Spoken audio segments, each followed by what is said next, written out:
Today we're going to be talking all about Forex entries and how to improve your accuracy as a trader at getting involved with the market at the right time. Let's go ahead and get into the video right now.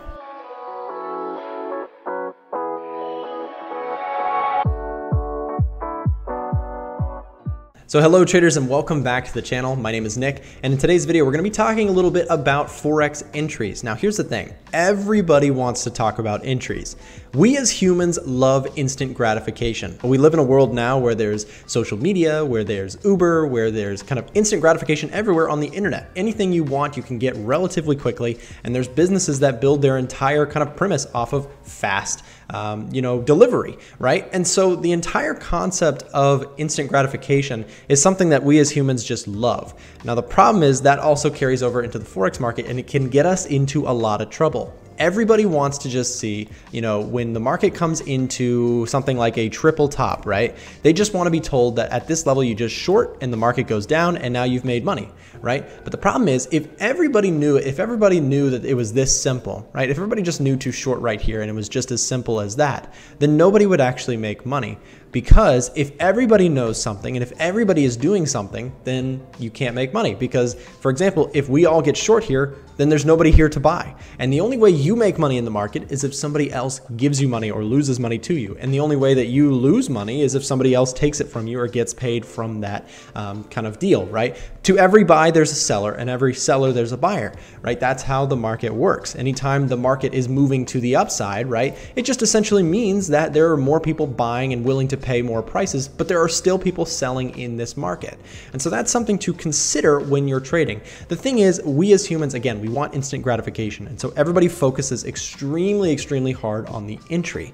Now, there are some ways to improve your accuracy as an entry kind of connoisseur or an entry artist, if you will, when it comes to the markets. Timing is something that is possible. However, I do want to caution you that you don't get so caught up in getting the perfect timing every single trade, because there's an entire arrangement of kind of things that go into a successful trade, at least in my experience and at least in my journey. It's more important than just the entry. However, things like the exits, things like managing your risk, things like being patient with trades, these are the sorts of things that really make a difference. However, there are some ways that we can improve our accuracy as a entry artist, if you will, right? And here's the thing. The best thing you can do to improve your entry skills is not to just look for a perfect technical setup or a perfect indicator, right? A lot of times people will come over here and they'll grab something like, the MACD, for example. Well, I just messed that up.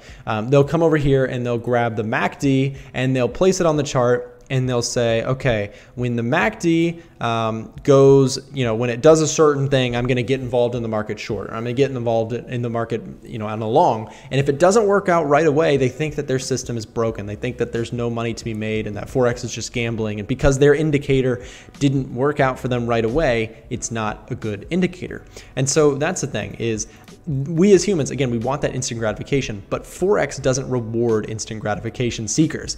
Warren Buffett said it the best, I think, when he said that the stock market is a way for the impatient to pay the patient. Now, I don't know exactly what the quote was. I'll put it up on the screen for you to see, but essentially he's saying that people who are impatient in the markets, they end up losing their money. Whether you're a bull or whether you're a bear, you can make money as long as you're not being a pig, right? The old saying is bulls make money, bears make money, and pigs get slaughtered. And that's because people who are impatient, they just demand money from the market now, and they're not willing to put any time or effort into their trading or investing, they usually lose the money the most, right?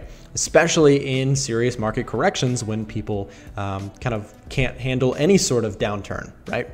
So with that said, with entries, what can we do to improve our accuracy as an entry artist, if you will? Well, what you want to do is you want to scroll back on the chart and you want to take a look at whatever market you're looking at. For example, if you're looking at gold and you decide, okay, I want to trade reversals on gold, I'm going to wait for a significant trend line to break and I'm going to trade the momentum rally to the downside. Just as an example, right? Let's say that we wait for a significant close underneath a structural zone of support on a trend line, right? So we've had buyers stepping in and pushing price higher, and that's great. So we as entry artists, if you will, I keep saying that phrase because it really does, it sounds cool, right? So we're entry artists. If you're trying to enter the market at the right time, you might try a trend line break strategy. And notice, guys, I'm not giving you a simple, 1, 2, 3 step to entering the market profitably, perfectly every single time, because it doesn't exist. I've spent a lot of time, in my experience, I've gone through hundreds of systems. I've back tested for countless hours, and the perfect entry or, every single time it wins just doesn't seem to exist, right? But we can look to improve our accuracy as entry artists if we're looking for, a technical setup that we've back tested on a particular market and it seems to work for us, right? So let's say that you're looking for trend line breaks, and let's say that you break on a break of a trend line and a close underneath, you sell on the very next bar, right? This could be your entry. So let's say that you are selling this market. When price breaks underneath that trend line, you got involved short and you rode some of that momentum to the downside. And however you choose to exit, that's a whole nother story and very, very important to consider your exits. But from an entry standpoint, we got a pretty good timing on this particular move, right? The market favored or moved in our favor shortly after we got involved. And so this is just one example, guys. There's so many different ways that you can enter the market, but there's not one single way that's gonna work for everybody. And there's not one single way that if everybody does it, we're all going to make money. Because again, going back to that concept, if everybody makes money, then nobody makes money, because in trading, for you to make money, you have to get it from somebody else. And so that's why there's different strategies. That's why people have differing opinions. That's why people debate endlessly on forums, on YouTube, on Instagram, everywhere. People debate, what's the best way to trade and this and that. The best way to trade, in my opinion, is to find out for yourself what works for you. For me, I like to trade reversals. I like to look for opportunities where the market seems overbought or oversold, combine some sort of supply and demand zone, and trade accordingly with small positions and my managed risk, right? That's my personal strategy. It doesn't really get more complex than that. And I manage my positions, I manage the trades, that sort of thing. If you'd like to find out the entire kind of video on my strategy, you can find it right here. I'll put it up in the video. So with that said, entries and exits, or entries at least, are extremely important. Exits are also extremely important. If you trade double tops, this could have worked out. And of course, I know I'm cherry picking, right? I'm showing you guys examples that already worked, but it's up to you to spend the time on the charts and to go back in time and to back test your theoretical strategies. Let's say that on a triple top, you're going to look for, a double top, you're going to look for a major structural support level, resistance level, and you're going to look for the relative strength index to go overbought significantly, right? Maybe this particular setup would have been a nice one for you, right? Because take a look here.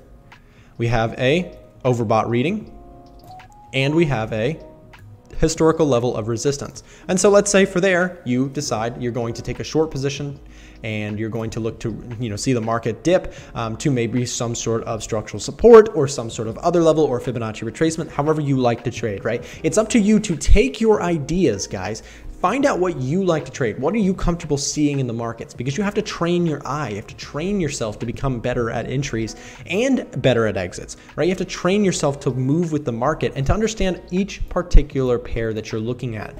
Different currencies and different pairs, whether you're looking at gold or the euro or the pound or the Aussie, they move differently. And studying that by back testing and spending the actual time that it is required to find your strategy that works for you effectively, it's not something that somebody can just say, well, here you go, now you enter here and you exit here, right? It comes down to you spending the time and learning what it takes to build an entry and exit style that works for you effectively. Let's say that you did a double top here and you put your stop just above, structure highs. You want to give it some room, at least in my opinion, give it some room so that if there is some sort of stop hunt, you don't just get hit out of the trade, right? If price does something like this and then, goes down, you don't want to get stopped out really, really easily, right? Just an idea there for you to consider in your own trading. So play around with those ideas. Anything that you see on my channel or on other channels, there's a lot of great Forex channels out here.